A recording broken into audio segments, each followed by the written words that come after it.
Et oui, toujours dans la collection Nelson, donc vieille édition de poche, comme on dit. Hein. On va retrouver Brada, B-R-A-D-A, Retour du Flot, F-L-O-T, un petit coucou à Flo, alias Florence.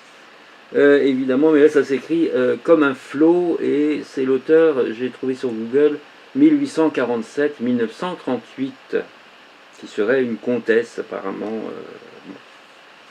À Madame Émile Acolas, puisque la mode est aux enseignes, il me semble, ami, que je ne puis en mettre de plus belle à ce livre que votre nom.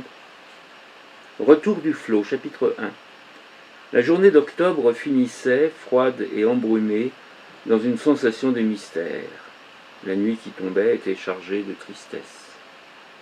La rue Rembrandt, avec ses hautes maisons en retrait, allant se perdre dans l'ombre épaisse des arbres du parc Monceau, semblait, dans sa paix solitaire, comme une oasis paisible séparée du remous de la grande ville. Seule une femme jeune, de tournure élégante, dans l'ample manteau qui l'enveloppait, y marchait d'un pas hâtif.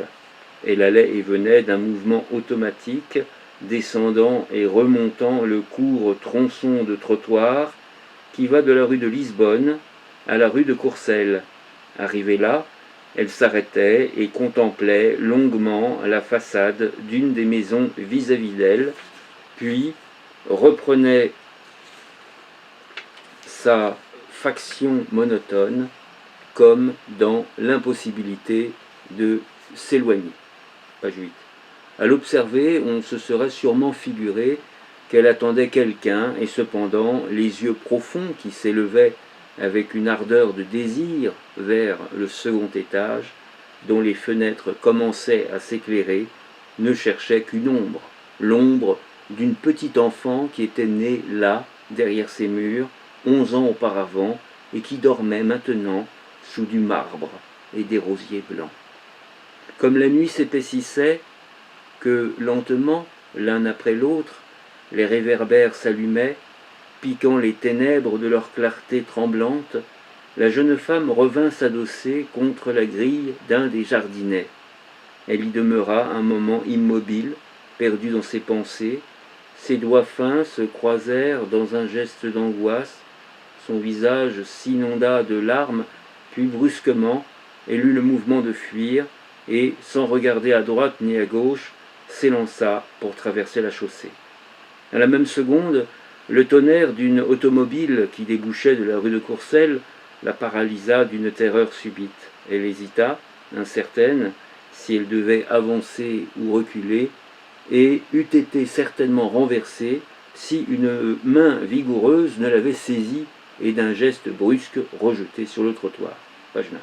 Elle vacilla, étourdie, les paupières closes, sur le point de s'évanouir, s'appuyant instinctivement sur l'épaule qui la soutenait, quand une voix qu'elle n'avait pas entendue depuis tant d'années, cria presque « Marguerite !» Effarée, elle ouvrit les yeux et regarda fixement celui qui l'appelait ainsi. Alors de ses lèvres pâlies par la frayeur, s'échappa irrésistiblement en réponse « Chameroux !» Non, évidemment pas Chameroux. « Albert !» On rajoute sa petite sauce, hein, bon, sauce chameau. Bon, bref. Les regards de ces deux êtres se croisèrent un instant, éperdus. « Marguerite, Marguerite, c'est toi? Est-ce possible? Tu t'es souvenu aussi? Tu es venu revoir la maison ?»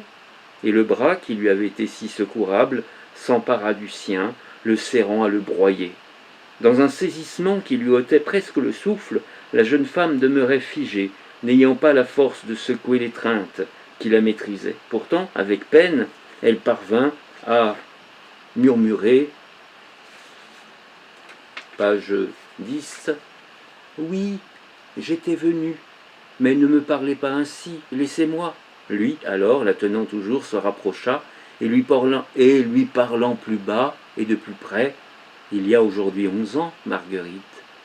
Elle aurait 11 ans. » La voix de l'homme se brisa dans un sanglot étouffé.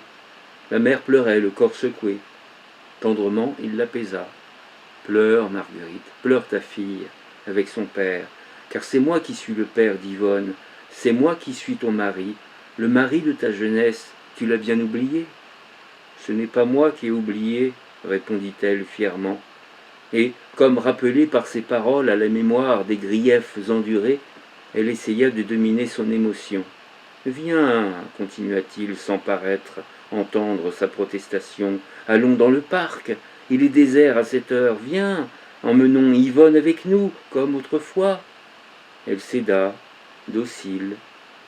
Il lui était si naturel d'obéir à cette voix, de suivre, puisqu'il le voulait, celui qui avait été son mari. La pensée presque incroyable en cet instant qu'elle avait un autre mari traversa fulgurante l'âme de Marguerite. Page 11. Cette maison, cette rue, Albert à son côté, le parc, c'était tout le passé, et en même temps semblait aussi la seule réalité. Il avait glissé un bras protecteur sous celui qu'elle laissait retomber inerte et la guidait. Ils marchèrent en silence, etc., etc. C'est le début, évidemment. Le début de Retour du flot d'une certaine Brada, paru aux éditions Nelson, donc libre de droit, selon les dates de naissance et de mort de l'auteur, voilà, et remise au goût du jour en ce 2023, spécialement pour ma petite muse, spéciale 1900 évidemment.